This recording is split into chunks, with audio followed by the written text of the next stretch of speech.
Hi everybody, welcome and thank you for once again spending your time with me. I'm going to bring you a mixture of stuff in this video, so if you feel one thing is boring, just skip to the next thing. Okay, I'm going to start with William's trip to Paris for the reopening of the Notre Dame Cathedral. Now look, I do not always 100% agree with William, nor do I think he is the sexiest man on earth. And I really, honestly, do not think that beard flatters him at all. But I like and admire him regardless. I admired the Queen for her dedication, and I think a lot of good has come from her reign. But let's be honest here, and absolutely no disrespect intended.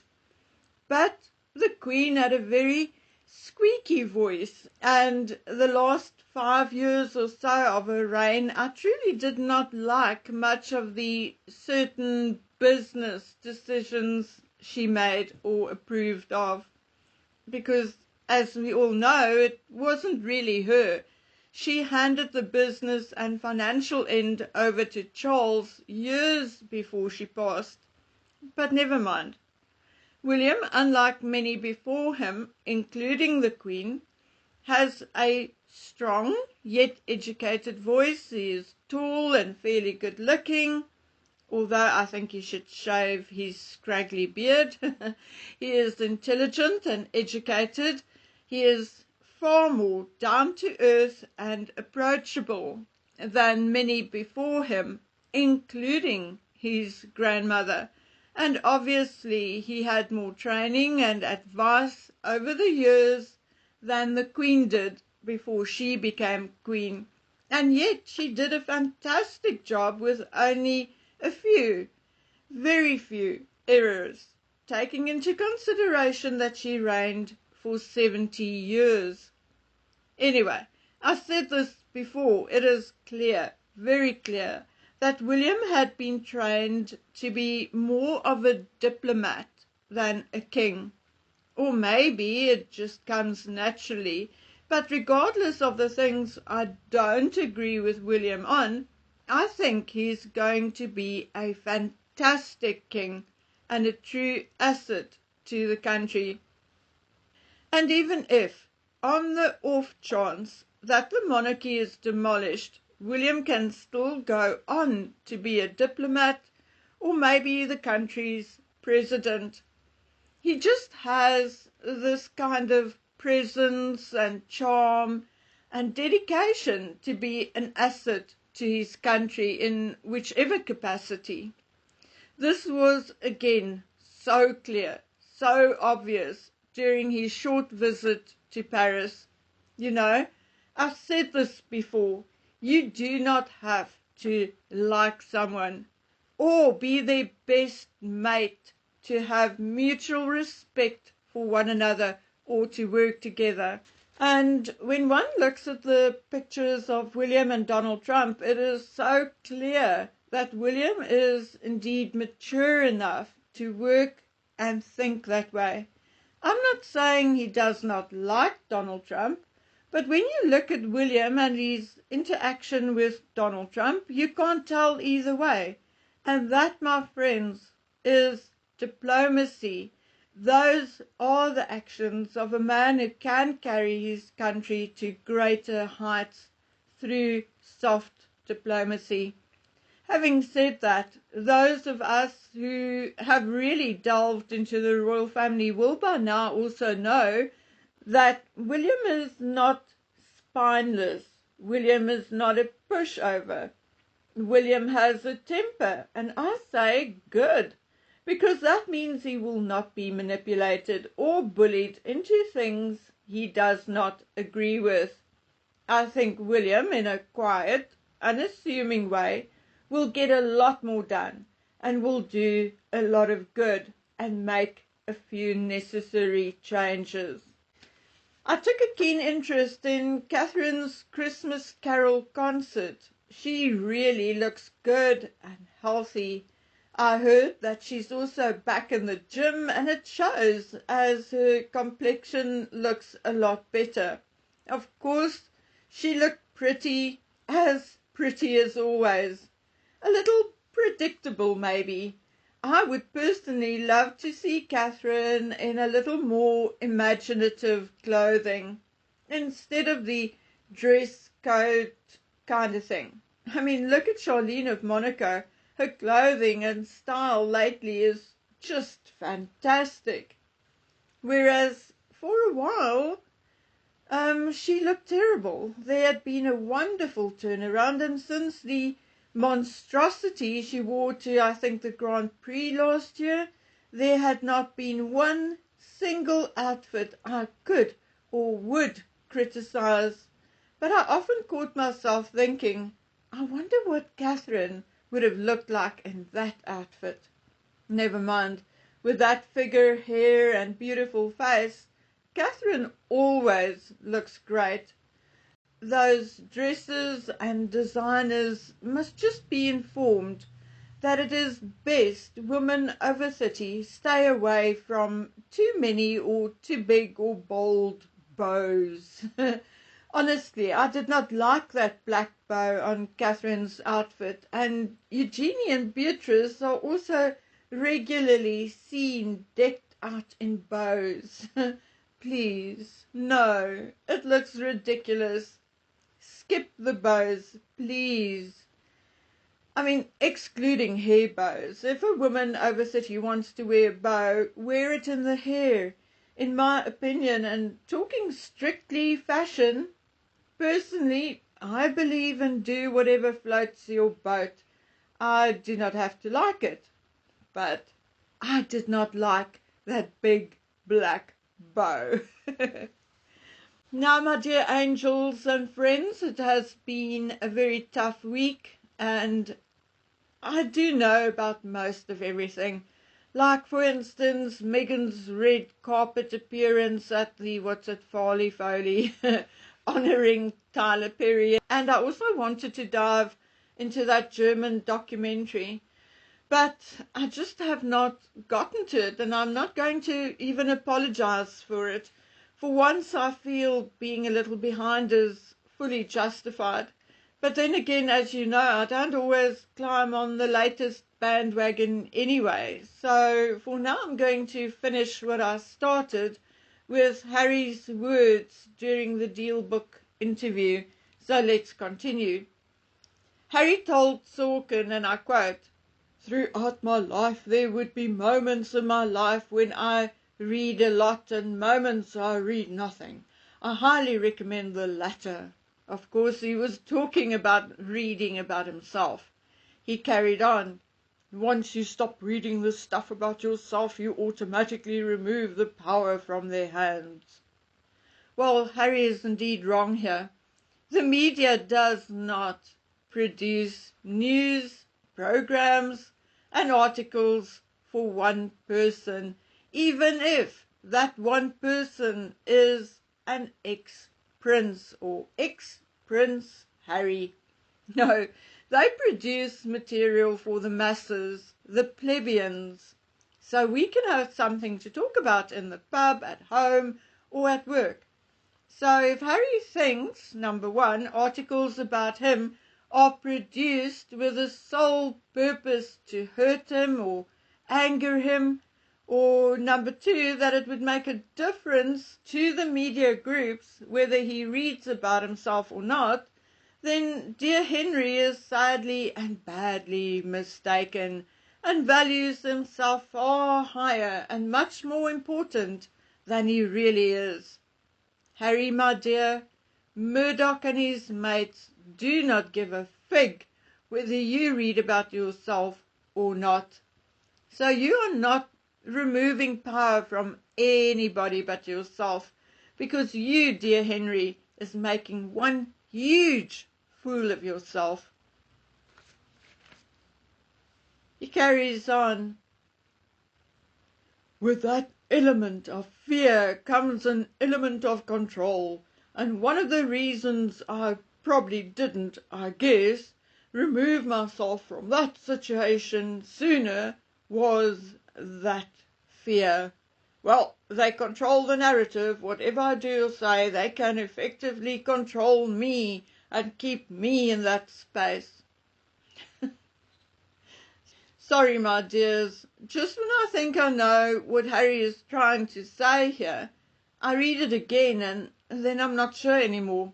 What situation is he talking about? He's in the media more now than when he was part of the royal family.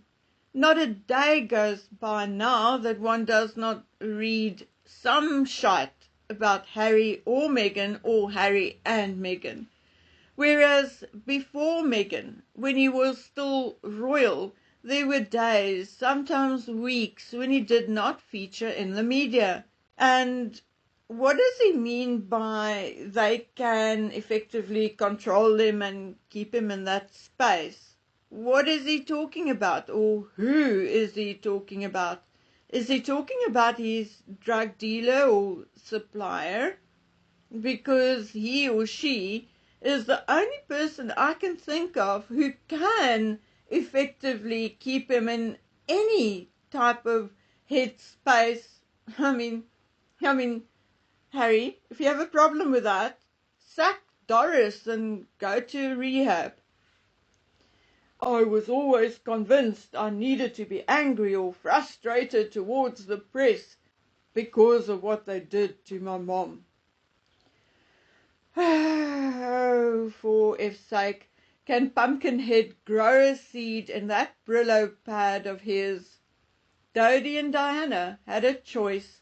They were comfortably ensconced in a VIP private suite at the Ritz. Dodie's father told them to stay there for the night. They did not listen. The paparazzi out there were on bicycles and scooters. And I think, looking back at photographs, there may have been a small car or two. Diana and Dodie were in a powerful Mercedes. The couple had a minute, two, or maybe even three on that paparazzi at the hotel. The paparazzi did not cause the actual death of Dodie and Diana. It was either an accident, a high-speed, lost control, and then boom kind of accident, or there was someone or something else in the road. If there's one thing the royals, all of them, should learn, is that you cannot turn other humans on and off at will.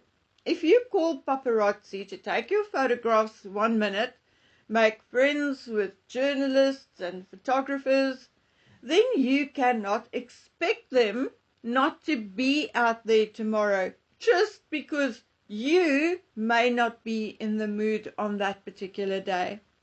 Harry also used the same phrase he did before with a small difference. Last time he said using certain substances gave him clarity, like cleaning the windshield. This time he said going to therapy was a blessing, like cleaning the windshield. Now, shall I remind Harry and the Heritage Foundation and Donald Trump and everyone else exactly what Harry said in March 2023 during a live-streamed sit-down with Dr. Gabor Mate. Harry said his use of psychedelic drugs are like cleaning of a windshield for him and helped remove life's filters. And dear Heritage Foundation, that was in March 2023. Why you are even bothering with the drugs he did before he came to America, I don't know. It is illegal for him to use drugs while he is in America because he's not an American citizen and therefore he falls under federal law. The man should be arrested, not taken to court and yada yada yada. Anyway, let's move on.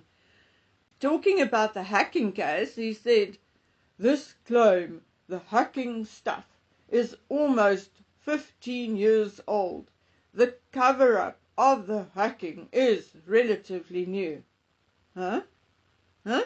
Harry, what garbage is coming out of your mouth? If there was hacking 15 years ago and it did not come out at the time, then it was covered up 15 years ago. Harry's brain is truly not operating on normal human level. I think that will be the piece that shocks the world. No, Harry. What shocks me is how little you know and understand of your own case. And if you were not a bunch of rich people, this would have been thrown out ages ago. But Pa is king, and you are his darling son. Anyway, then Harry says, I scratch my head thinking, has this passed? And certainly that's what they would like to think. In these 5 years, the retaliation and intimidation for me as witness has been extraordinary, especially toward my wife and children. Guys, now I'm confused, combobulated and totally lost.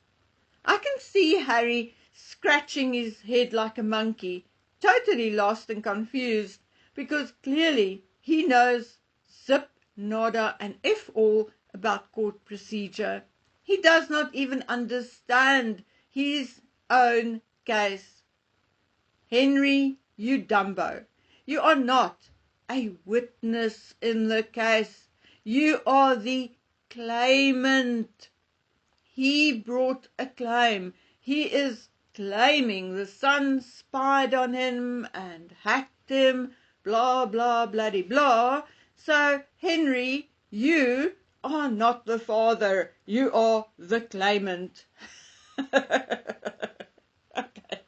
Now that I stopped laughing, can Henry please tell us what intimidation, what happened? Where is the evidence of the intimidation? Come on, Harry Henry, show us. This is a serious accusation. Where is the evidence? What retaliation is he talking about? What, where, when, who? Show us the proof of this accusation. Otherwise it is 100% defamation, 100% madness and delusion. How can the children be intimidated? They are 5 and 3. Nobody even knows where they are or who they are. How can there be retaliation in this case against a 3 and 5-year-old? They cannot even read yet. Harry is truly sick. He's a sick man hiding behind a facade of celebrity, fame and money, which is all BS anyway, because he is none of those things either. It is all an illusion, really. It reminds me of the emperor's new clothes. No one had the guts to tell the emperor that he was actually naked. Well, it's the same principle with Harry. No one has the guts to tell him to his face that he is talking shite. Well, I have the guts. Henry, watch my last 3 videos and learn why we are saying you are talking BS. Because you are talking BS, Henry. On social media, Harry said, I try to think at these things through the lens as a dad. Okay, Megan, if you say so. As for Harry, dear Henry, maybe you should try saying that in English. I mean, think at? No, think of or think about, not think at. Not through the lens as a dad, but through the lens of a dad. Oh my gosh, The perfect example of Harry not even knowing what he's saying, just saying what he heard or what he was told to say. That's one of the reasons we're so focused on the Parents Network. It's not a coincidence that the world became so volatile since social media has been around for 20 years. Wrong again, Henry. Social media has been around since the 70s in things like bulletin boards, etc. The first recognized social networking site, however, was 6 Degrees, which launched in 1997, and that was, I think, 27 years ago. I also don't think Russia and Ukraine are fighting over social media, nor do I think Israel and Hamas are fighting over social media. Henry, the master of exaggeration. Remember Harry telling the CEO of Spotify that he wanted to interview Putin and the Pope about their childhoods and suss out how their childhood turned them into who they are today. I mean, that's really delusional stuff. Just imagine Putin telling Harry something like, "Oh, my mommy gave me less porridge than my siblings, so I learned to be strong and fight." Anyway, nothing has changed, as Harry goes on to tell Sorkin that he would welcome the chance to sit down with the shareholders of social media companies, as he is sure they are parents and hopefully they would agree that kids need to be kept safe. Well, firstly, haven't we all heard Harry sing that tune like 100 times before? Yet not once did he come up with an idea or a solution. Not once does he say how the safety measures already in place can be improved. He does not refer to parental control settings already in place on television and the internet. Well, all I can think is that maybe he does not even know about it. When asked about the First Amendment, he laughed and said he wasn't going to talk about that. When asked what he wants to be known for in 30 years' time, Harry said that his current priority is to be the best dad and husband he can be. And he also says, and I quote, "The thing that means the most to me and the things I want to be known for is that no matter what happens or what was happening around, is that he stuck to his values and he always stayed true to that principle." Okay, what values, Harry? Lying on television, drinking, using drugs, those values? Okay, what principle? I mean, oh really, shut up, Henry, go away and shut it. Okay, guys, so this interview was indeed an eye-opener. It shows us how ignorant and deluded Harry is. It shows exactly why some people think Harry needs to be protected from himself. So guys, that's it for now. I have a few other things in the pipeline for you this coming week. So if all goes well, please join me on the next one. Bye.